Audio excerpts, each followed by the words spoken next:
দেশে পাঠানো ছাড়া আর কোনো উপায় নেই। সর্বশেষ যে সুযোগটি ছিল এই সুযোগটিও সৌদি সরকার আমাদেরকে বন্ধ করে দিয়েছেন।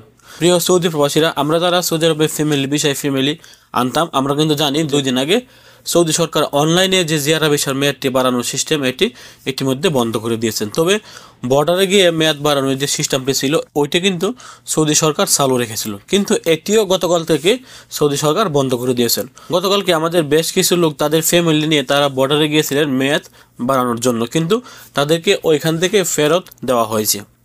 অর্থাৎ সর্বশেষ যে সুযোগটি ছিল বর্ডারে গিয়ে যারা সৌদি আরবে ফ্যামিলি আনছিলেন, আপনারা বর্ডারে গিয়ে কিন্তু মেয়াদ বাড়াতে পারতেন।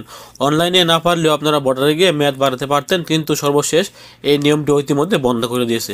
এই জন্য আপনারা যারা বর্তমানে সৌদি আরবে ফ্যামিলি নিয়ে বসবাস করছেন, আপনার ভিসার মেয়াদ শেষ হওয়ার আগে আপনারা চেষ্টা করবেন আপনাদের ফ্যামিলি দেশে পাঠিয়ে দেওয়ার জন্য। অন্যথায় কিন্তু আপনারা আর এই ভিসার মেয়াদ বাড়াতে পারবেন না।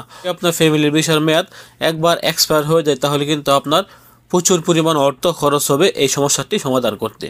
সেক্ষেত্রে আমি বলবো আপনারা এত টাকা খরচ না করার আগে আপনারা আগেই আপনার ফ্যামিলির ভিসার মেয়াদ থাকা অবস্থায় আপনার ফ্যামিলিকে দেশে পাঠিয়ে দেওয়ার চেষ্টা করবেন। আপনারা বর্তমান সময়ে কখনোই এই ফ্যামিলির ভিসার মেয়াদটি এক্সপায়ার করবেন না। একবার ভিসা এক্সপায়ার হয়ে গেলে আপনি পাগল হয়ে যাবেন এই সমস্যাটির সমাধান করতে। আপনি 2 হাতে টাকা দিয়েও কিন্তু এই সমস্যাটি সহজে সমাধান করতে পারবেন না। তবে সমাধান করতে পারবেন, তবে আপনার অনেক টাকা খরচ হবে। তো এই ছিল আজকে গুরুত্বপূর্ণ একটি আপডেট তথ্য। সর্বশেষ সুযোগটিও সৌদি সরকার বন্ধ করে দিয়েছেন।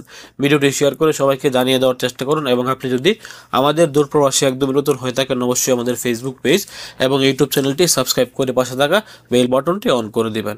ভালো থাকুন, সুস্থ থাকুন, দূরপ্রবাসীর সঙ্গে থাকুন। আসসালামু আলাইকুম।